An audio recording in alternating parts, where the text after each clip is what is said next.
Welcome back to my daily watercolor practice. In these videos I usually practice one technique or skill in watercolor and I share with you my process, but today is going to be a little bit different because I want to focus on inspiration. I will be using my inspiration book where I have lots of lovely paintings that I found, but rather than trying to copy any of the paintings, I will use them as an inspiration to create different moods in the painting. When we try to paint something, it's easy to just focus on the subject itself. This is something that I often do. I'm guilty of it.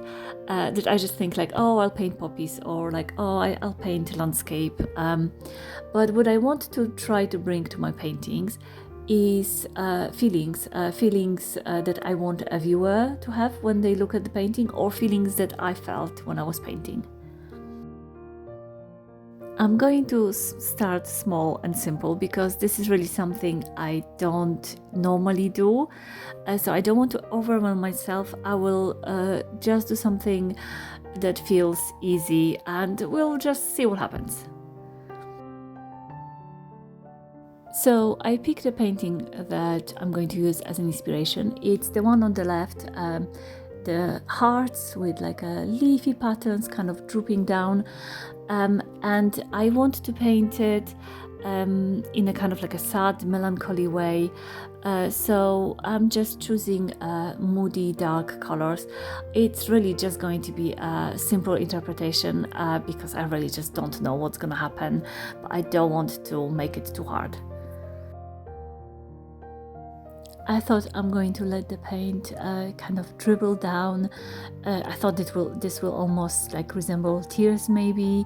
I just thought this will be suitable for like a sad painting. I'm adding some splatter as well and trying to paint little hearts, but soon I'm realizing this is just not working. It's quickly turning into a disaster. But well, I'm committed now, and you know, mistakes happen, so I'm just gonna go with it. I'm not happy with it at all, but at least I gave it a try. It was my first attempt, not good. I'm also adding some ink, hoping this will rescue it a little bit, but it doesn't. So I'm just going to have to take an L on this one and just move on. After I recover from the disaster of the first painting, I'm choosing my next victim. This time I'm thinking I want to paint something maybe angry, maybe aggressive. I'm thinking like reds and blacks. And I'm settling on the flowers. I think they might be a good subject for it.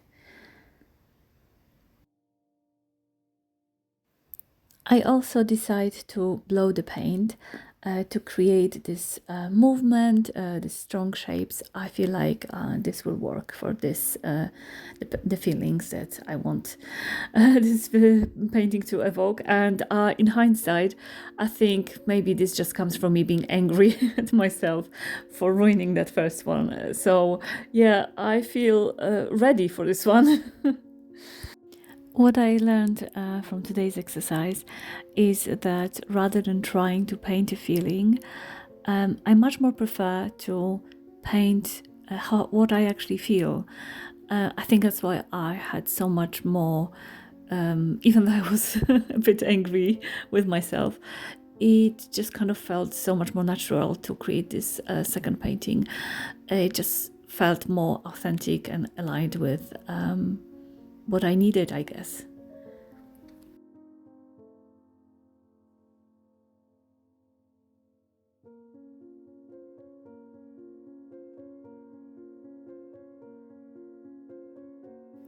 Here I'm just adding some lines with ink and I make them bolder and thicker and stronger than in my inspiration picture. I think that will evoke the anger that I was feeling much better. I still have a long way to go with my watercolors, but not to worry, I'll be back tomorrow with more watercolor practice. I hope this was helpful. Remember to be kind to yourself. Mistakes happen all the time. What's more important is that you practice, and if you do, you'll get better. So don't worry about mistakes. I'm still learning to embrace mine, and I'm failing publicly. But hey, it's I think it's a healthy attitude to have to mistakes. So have fun and happy painting. Oh, and I'm not angry anymore. I wonder why.